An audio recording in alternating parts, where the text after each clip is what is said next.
Today feels like the front office buzz is moving before practice starts, because the Chargers are not simply putting a roster together, they are dropping clues about the way they want to attack 2026. The first rookie contract is done, there is a real battle forming at a sensitive spot on the offensive line, a secondary market opportunity that deserves a serious look, the obvious conversation about bringing comfort back for Justin Herbert, and above all of it, this idea starting to build inside the walls. This offense might push Herbert into the MVP conversation. Hit that like button, subscribe, and stay with me, because small moves can turn into massive impact in Los Angeles. Now look at where this behind-the-scenes story really starts.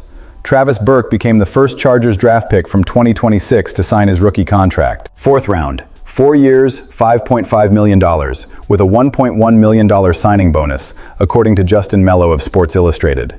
To a lot of fans, that might feel like a quick offseason note. Not to me, because when a team gets a deal done early with a player who already had a top 30 visit before the draft, you start seeing the pattern.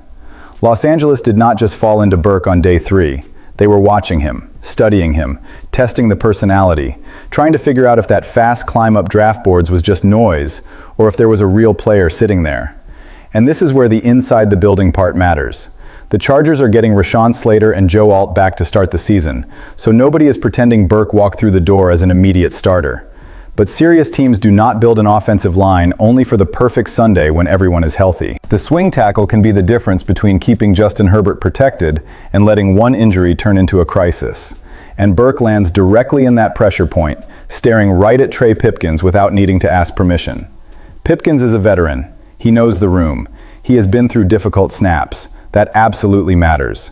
But his contract situation does not make this some easy or obvious decision. Cutting him before June 1 saves nothing.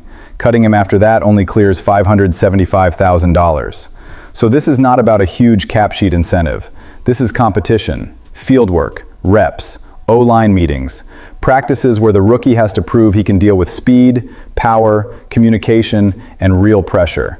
And I love that kind of battle, because it tells you exactly the posture of this roster. Burke does not have to kick the door down on the first day, but he does have to make Pipkins feel that seat warming up. If he develops quickly, the Chargers get cheap depth, contract control, and a player shaped inside their own philosophy. If Pipkins answers back, the team wins there too, because the veteran has to raise his level to keep the job. That is the kind of move that does not become a national headline, but it can change a season. Quarterback protection being built before the chaos ever arrives. And around the league, when a veteran like Kenny Moore II becomes available, I do not imagine a good front office just closing the tab and moving on. The Colts chose another direction. Moore hit the market, and that is exactly the type of name that should at least make the Chargers think. Price, role, fit, locker room, urgency. It is not the kind of signing that would take over social media for 5 straight hours, but it could be the kind of move a defensive coordinator quietly loves once September gets here. Moore is not seen as that young rising star anymore, and that is perfectly fine. The question in Los Angeles would not be whether he is still the future of the position. The question would be more practical, more behind the scenes. Can he still help a team that is trying to win right now? Because slot corner in the modern NFL is a survival position. You deal with smaller receivers, tight ends moved all over the formation, pre-snap motion, option routes, and quarterbacks hunting the quickest mismatch they can find. If communication breaks down there, the defense looks late before the ball is even released. And Moore brings something this roster could really value: real game mileage, real experience. A player who has seen offenses try to manipulate leverage, who has taken contact in the box, who has had to cover inside without the sideline there to help him. For a Chargers defense trying to grow around talent, speed, and a new voice leading the room, a veteran like that could work as a stabilizer. Not to take the identity away from the young guys, to make the room smarter. Now, I would not call this a must-do move at any price. The money matters, a lot. If the market gets too expensive, Los Angeles has to stay disciplined and cold. But if his price lands in a reasonable range, the conversation heats up. Because Herbert needs a defense that gives the ball back. Harbaugh needs reliable depth. And Chris O'Leary is not going to complain if he gets another player who knows angles, adjustments, and Sunday pressure. Sometimes winning behind the scenes is exactly that. Recognizing before everybody else that a released veteran can still carry meaningful snaps. And then comes the conversation that hits the memory bank, but cannot just live in nostalgia. Keenan Allen back to the Chargers. I know, just hearing the name changes the whole mood. But the behind-the-scenes point is not about making a tribute video. The point is looking at the current locker room and asking who in that room teaches young receivers how to win before the ball even gets there. Because Quentin Johnston is currently the most experienced receiver in that room when it comes to Chargers continuity. And that says a whole lot about how much this group is still taking shape. Keenan would not be brought back to run like he is 25. Nobody serious would try to sell that. He has always been more about brain, timing, route craft, shoulders, breaks, coverage reads, reliable hands, and technical cruelty than raw speed. And that is exactly why a return would make so much sense. In a room with Ladd McConkey, Johnston, Trey Harris, Keandre Lambert-Smith, Brennan Thompson, and Oronde Gadsden stepping into bigger roles, having someone who knows every inch of a route can speed everybody up. Now imagine that inside Mike McDaniel's offense. Herbert does not need another name to decorate the depth chart. He needs answers. Third down, blitz coming, defense showing one look and rotating into another, and somebody has to be in the right spot, at the right time, with enough trust to become an automatic target. Keenan has always been that kind of outlet for Herbert. It is not just production, it is a shared language. It is the look before the snap. It is knowing when a route has to settle into open grass instead of running itself into nowhere. And the strategy is beautiful for Los Angeles. If Keenan returns as a veteran piece, McDaniel can use McConkey more freely after the catch, let Johnston attack vertically without forcing him to solve everything, and allow the young guys to learn without carrying the whole room on their backs. And even better, it would not cost a draft pick. That matters a ton for a team that still has to protect its ammo. The only question is price and role. If Keenan accepts a realistic job, with smart snaps and mentor value, I see that as a win-now move that does not mess up the future. So I want to hear from the fan base. Inside the Bolt war room, would you bring Keenan back for the technical and emotional impact, or would you let this room grow without looking back?